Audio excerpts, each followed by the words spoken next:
I still remember the exact sound the hinge of my old bedroom door made when my dad burst in that night, and how that sound, sharp and jarring, seemed to split my concentration before his words even reached me.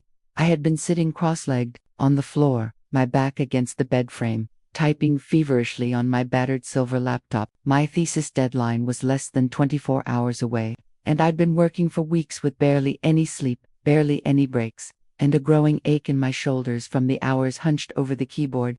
My room was dim except for the pale glow of the screen and the small desk lamp on my right, casting a yellow halo over a mountain of crumpled notes. The air smelled faintly of instant coffee and stale bread from the sandwich I'd half-eaten earlier. When my dad came in, his steps were heavy, uneven, and urgent, like he had been holding back a storm for days and now couldn't anymore. His eyes locked on me, not on my work, not on the hours of research scattered across my floor, but on me as if I were the problem, not the pressure I was under. "You Leech," he spat before I could even greet him, his voice already carrying that low, dangerous edge that made my stomach knock. "You think you deserve a future."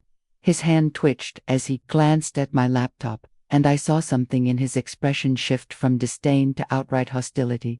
I'd known for years that my dad's patience with me was fragile, but I'd never imagined it would snap in this way. At this moment, before I could even slide my laptop away, he lunged forward, his large frame closing the distance in 2 strides. The next seconds blurred into a mix of motion and sound: the sudden rush of air, the loud crack as metal met my temple, the blinding flash of pain that made my vision stutter. My laptop, my only tool for finishing the thesis that could shape my entire future, had been slammed against my head so hard I could feel the keyboard imprint faintly on my skin. It wasn't just the physical pain that made my chest tighten. It was the way he looked at me after, like he hadn't just destroyed months of work, like he was sure I deserved it. My breathing came in sharp bursts, my hands instinctively cradling the side of my head, but I couldn't even cry out. The words he'd said, "You don't deserve a future," echoed louder in my mind than the throb in my skull, heavier than the scattered keys of my laptop that now lay broken across the carpet. In that moment, the man who had once carried me on his shoulders to school had become the same man who had, with one act, threatened to end everything I had worked for. And somewhere deep inside, even in the haze of pain, I felt something in me harden not into hate, but into a cold, silent vow that this wouldn't be the end of my story, no matter how much he wanted it to be. I sat there for what felt like minutes, but was probably only seconds, frozen between shock and disbelief, the pieces of my shattered laptop scattered like jagged reminders of everything I'd just lost. The screen was cracked into a spot of black and white lines, flickering faintly before it went completely dark, and I stared at it as if sheer willpower could bring it back to life. My dad stood over me, chest heaving, his hands curled into fists, as if he still had more to unleash. I wanted to speak, wanted to ask why, or tell him that this was my final thesis, the culmination of years of sleepless nights and sacrifices, but my mouth felt like it had been sealed shut by the weight of his contempt. He didn't look at me with regret or even satisfaction. He looked at me as if I were a burden he'd been forced to carry for far too long. "You've taken enough from this family," he muttered, his voice calmer now but somehow colder, each syllable deliberate. "I should have never let you waste our time with your nonsense studies." My ears rang as I tried to process his words, but all I could think about was the fact that my submission deadline was less than 20 hours away.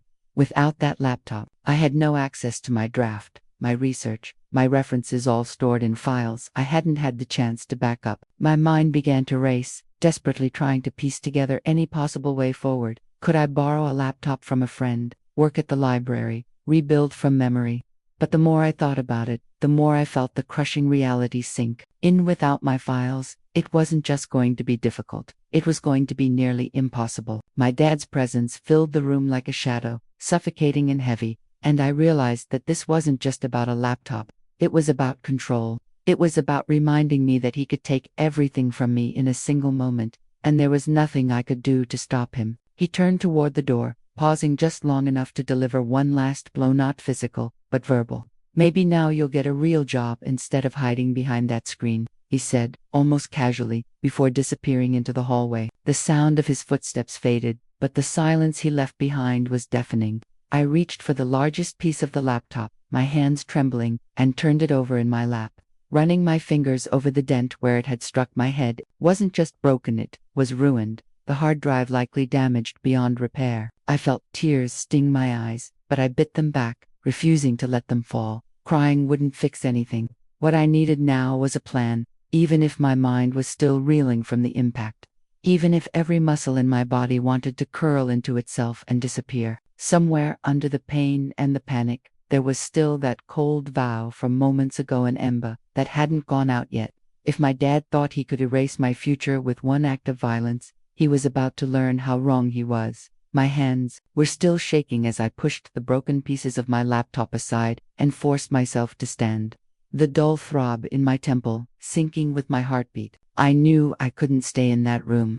The air felt like it was closing in on me, thick with the residue of my dad's rage. Every time I blinked, I saw the moment replay in my mind, the flash of movement, the crushing impact, the sound of plastic snapping. My head felt heavy, not just from the hit, but from the weight of what I had to do next. I slipped my phone into my pocket and left the room quietly, avoiding the creaky part of the hallway floorboards. Because I knew if my dad heard me moving around, he might find another excuse to lash out. My first instinct was to call Mia, my closest friend in the program, the one who had been there through every late night, study session, and every meltdown when a chapter wasn't coming together. My hands hovered over her contact before I hit dial, and when she picked up, the sound of her voice almost made me crumble. I told her what happened, my voice trembling but steady enough to get the words out without breaking. There was a pause on her end, then an explosion of disbelief and anger, not at me, but for me. She didn't hesitate. "Come over now," she said firmly. "Bring whatever notes you have. We'll figure it out." I didn't even think twice.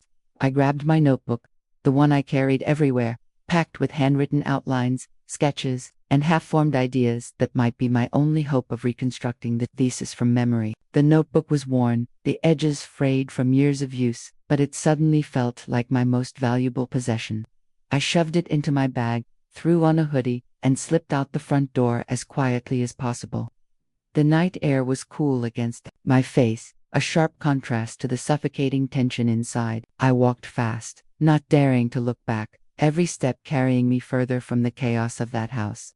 The streetlights cast long shadows, and my mind kept racing through what the next hours would have to look like, retyping chapters, redoing citations, reanalyzing data. It felt like an impossible climb, but if I didn't try, everything I'd worked for would vanish. By the time I reached Mia's place, my pulse was pounding, not from fear anymore, but from urgency. She opened the door before I even knocked twice, pulling me into the light of her living room where her own laptop was already open on the table. "We're not letting him take this from you," she said, her voice sharp with determination. And for the first time that night, I believed it might be possible.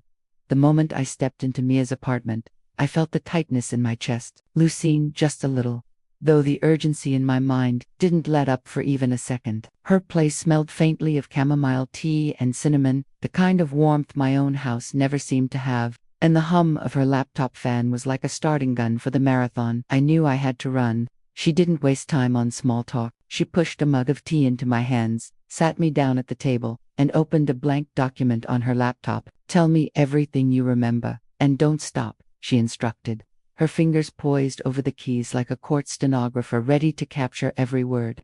At first, the memories of my thesis content came in fragments, concepts, sentences, specific quotes from sources I'd memorized after rereading them countless times. But as I spoke, more came back. I described the introduction in detail, the research questions, the case studies, the datasets, the exact way I had built the argument from the ground up. Mia typed furiously, asking sharp, targeted questions whenever I hesitated, drawing out details I didn't even realize I'd stored in the back of my mind. Hours passed in a blur of tea refills, the quiet click of keys, and the occasional shuffle of paper as I flipped through my notebook for anything that could guide us. I felt my headache pounding harder, a dull reminder of the earlier blow, but I pushed through it. I couldn't afford to slow down.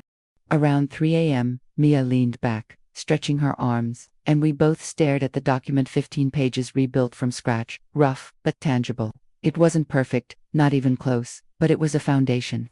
A fragile one, yes, but one we could work from. I caught my reflection in the darkened window behind her hair, messy eyes, bloodshot. a faint red mark still visible on my temple, and I realized how far I'd come in just a few hours.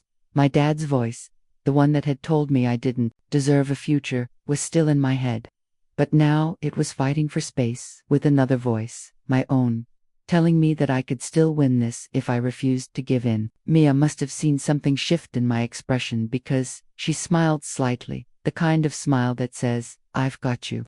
And in that moment, I wasn't just trying to finish a thesis. I was fighting for every dream I'd ever been told I couldn't have. By dawn, the fatigue hit me like a wave, but it didn't slow my hands. The early morning light seeped through Mia's curtains, turning the edges of the room gold, but I barely noticed.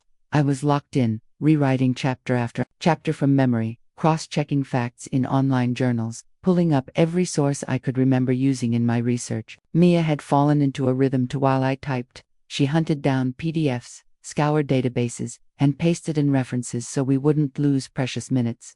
My body was running on caffeine and adrenaline, but every so often, my mind would flicker back to my dad's face, the sneer when he'd called me a leech, the violent swing of his hand holding my laptop. It wasn't just the blow to my head that hurt, it was the blow to everything I thought I meant to him. I realized that this thesis wasn't just a graduation requirement anymore. It had become my proof, my rebuttal to his verdict on my worth. Around mid-morning, Mia's roommate joined in, offering to run to the print shop later if we finished in time. The three of us worked in a silent, focused frenzy, broken only by the occasional, "Wait, what?" about that section on economic impacts. Or, "Didn't you have a graph for this?" Each time, I remembered something specific, a turn of phrase, a data trend, a conclusion I had worded just right. It felt like snatching back a piece of myself that my dad had tried to take away. The clock ticked down relentlessly, every hour, a reminder that the submission portal would close at midnight. We managed to reconstruct all the chapters by noon, but they were rough and unpolished, a bare skeleton of the thesis I had originally crafted. That's when the editing began. Arguments, checking grammar, aligning citations. My eyes burned from staring at the screen, my head throbbed from the bruise, and my wrists ached from the non-stop typing. But there was no part of me that even considered stopping. Every keystroke was a quiet act of defiance. The more I worked, the more I realized I wasn't just trying to finish, I was rewriting my thesis in a way that felt stronger, more precise than before. In some twisted way, my dad's attempt to destroy my work had forced me to test the very limits of what I was capable of under pressure. And as the document grew closer to completion, so did my certainty that I would submit it not just on time, but in better shape than he or even I had thought possible. The afternoon bled into evening, in a blur of fast keystrokes, whispered curses when formatting broke, and moments where my vision swam, but I refused to stop. Every glance at the clock tightened, the knot in my stomach. 6 hours left, 5 hours, 4. The submission portal's countdowns sat in the corner of my mind like a ticking time bomb, each minute daring me to falter. Mia kept bringing me water and snacks I barely touched, her eyes scanning the pages for anything I might have missed. We worked like we were running a relay, passing sections back and forth, fixing, refining, making sure there wasn't a single hole an examiner could poke through. At one point, the bruise on my temple throbbed so sharply that I had to close my eyes for a full 30 seconds, gripping the edge of the table to stay grounded.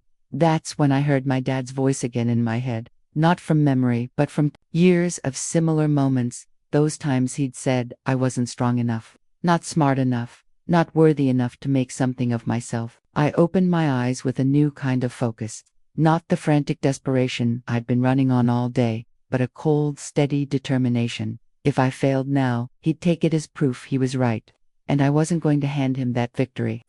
Final hours were a haze of revisions and uploads, testing the file to make sure it opened correctly, compressing it so the portal would accept it. By the time the clock read 11:42 p.m., I was staring at the submit button like it was the last rung of a ladder I'd been climbing for years. My hands trembled as I clicked it, watching the progress bar crawl forward with agonizing slowness until it finally flashed submission successful. The breath I released felt like it had been trapped in my chest since the moment the laptop had hit my skull. I slumped back in the chair, every muscle in my body screaming with exhaustion, but beneath it all, a deep, quiet satisfaction spread through me. I had done it. Against the odds, against the clock, against him, I had done it.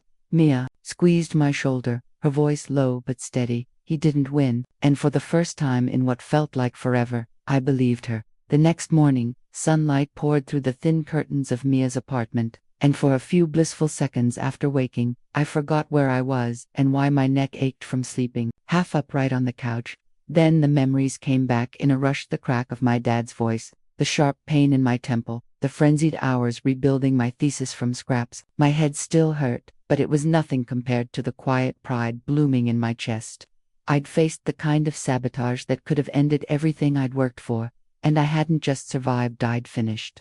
Still, I knew I couldn't avoid home forever. I gathered my bag, thanked Mia until my voice grew hoarse, and started the slow walk back. My steps felt heavier with each block, not because I doubted my decision to return, but because I knew what awaited me inside that house: a man who would probably pretend nothing had happened, as if smashing my laptop over my head was just another. Tuesday night, when I walked through the front door, the smell of fried eggs and toast hit me, but the normalcy of it only made my stomach turn.